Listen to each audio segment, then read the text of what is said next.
आज हम आपको लेकर आए हैं ख्वाजा मोइनुद्दीन चिश्ती उर्दू अरबी फ़ारसी विश्वविद्यालय में।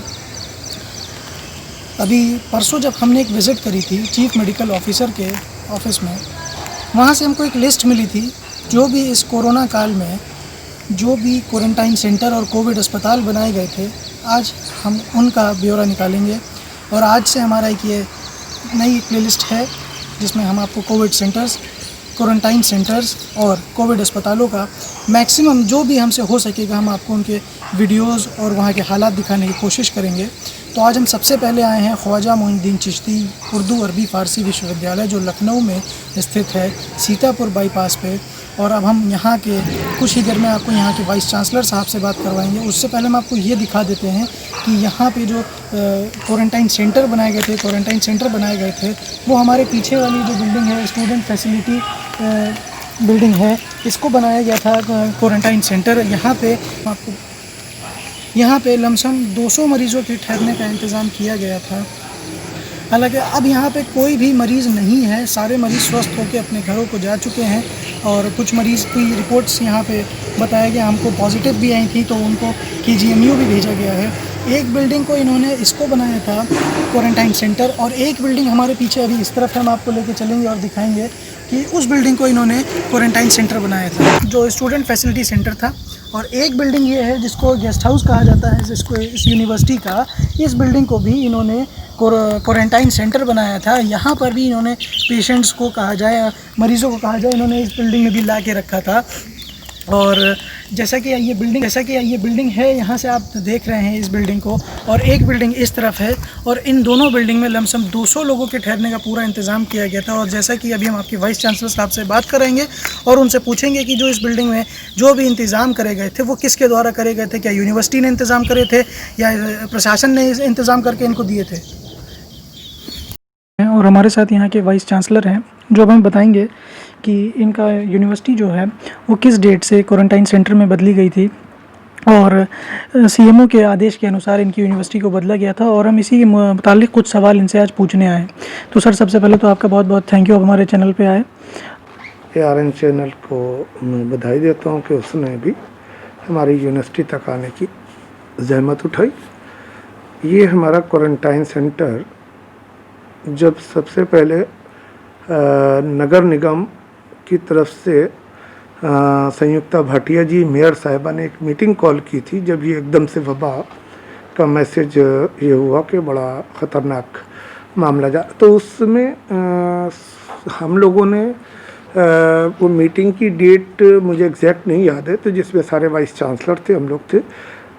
तो मैंने उस वक्त कहा कि देखिए, ये क्वारंटाइन सेंटर के लिए आप लोग रिज़र्व में जगह रख लिए, और मैं ऑफ़र कर रहा हूँ कि आने वाले कल में अगर आपको हमारे विश्वविद्यालय के भी क्वारंटाइन सेंटर बनाने की ज़रूरत पड़े तो मैं आपको अपने क्या का स्टूडेंट फैसिलिटी सेंटर और गेस्ट हाउस, ये 2 चीज़ें मैं आपको प्रोवाइड कर दूँगा, जिसमें लगभग 100 लोग मिला के 200 लोगों को आप मैनेज कर सकते हैं उनके लिए।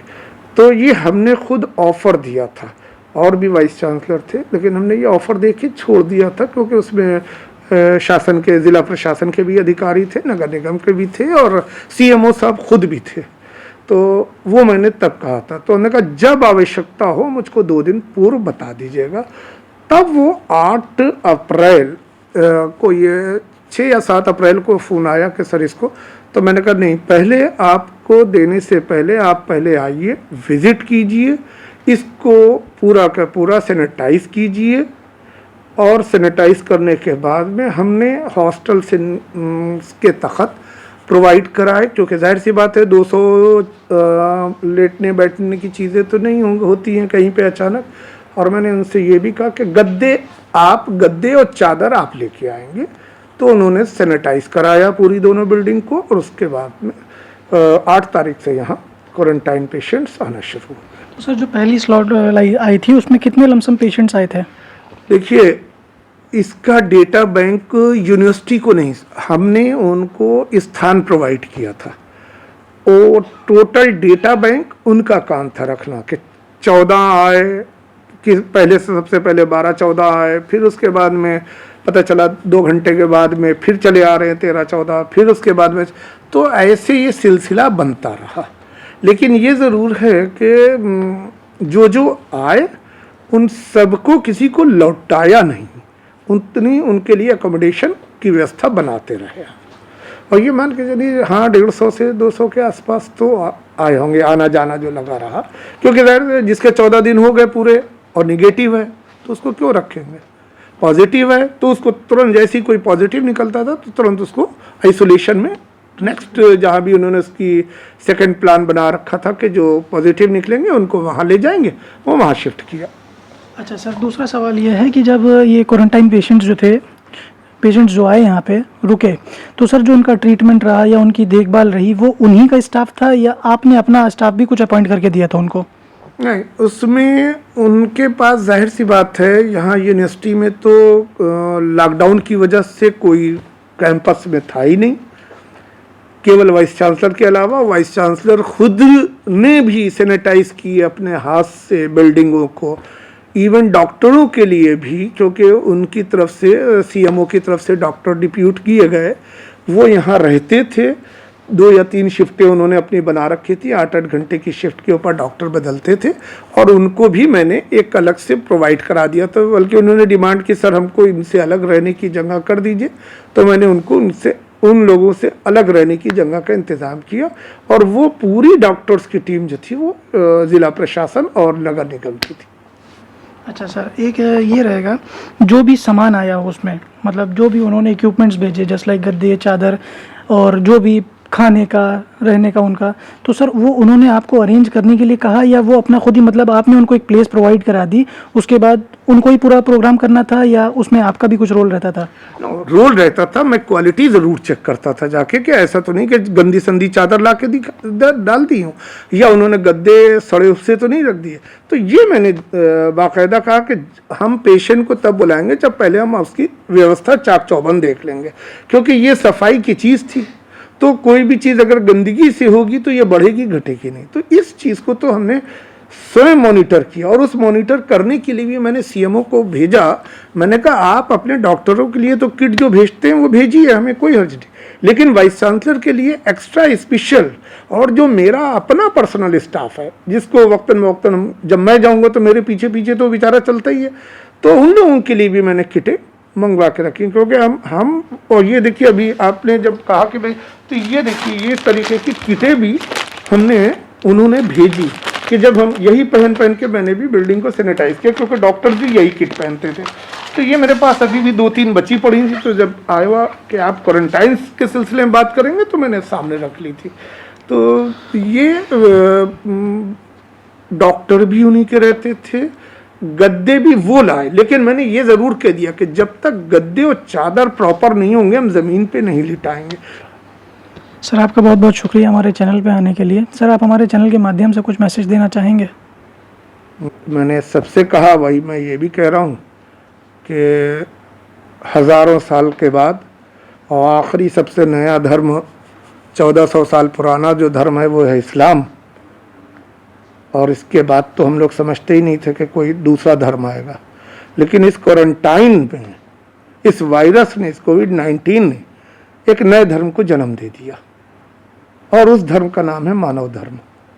ये पहली बार देखा इंसान अपने को सेफ करते हुए जिस लेवल तक किसी की मदद हो रही है वो उसके लिए उसने आगे हाथ बढ़ाए, चाहे कैपिटलिस्ट हो, चाहे सोशलिस्ट हो, चाहे पॉलिटिशियन ही क्यों ना हो, अपने लेवल पे सबने प्रयास किए। और हमारी उत्तर प्रदेश की सरकार ने तो वास्तव में, जो कहा जाता है कि भाई पिताजी की अर्थी छोड़ के हमारे योगी आदित्यनाथ जी ने इतना अलर्ट मोड में, इतना सक्रिय भूमिका निभाई, ये सराहनीय है। तो सब जैसे लगा 3 महीने में खाली वातावरण ही नहीं साफ सुथरा हुआ, लोगों के मन भी साफ हुए, लोगों ने अपने धर्म को असली में पहचाना, और लोगों ने ऐसे समय हर धर्म को स्टडी किया। तो नतीजा यही निकला, अल्लाह हो बाकी मिन कुल्ले फ़ानी। एक चीज़ मैं आज आपके चैनल से बहुत क्लियर मैसेज देना चाहता हूँ, और वो बहुत ज़रूरी मैसेज है। जिस दिन से ये हो जाएगा उस दिन से मैं समझता हूँ कि देश एक अच्छी दिशा में और आ जाएगा।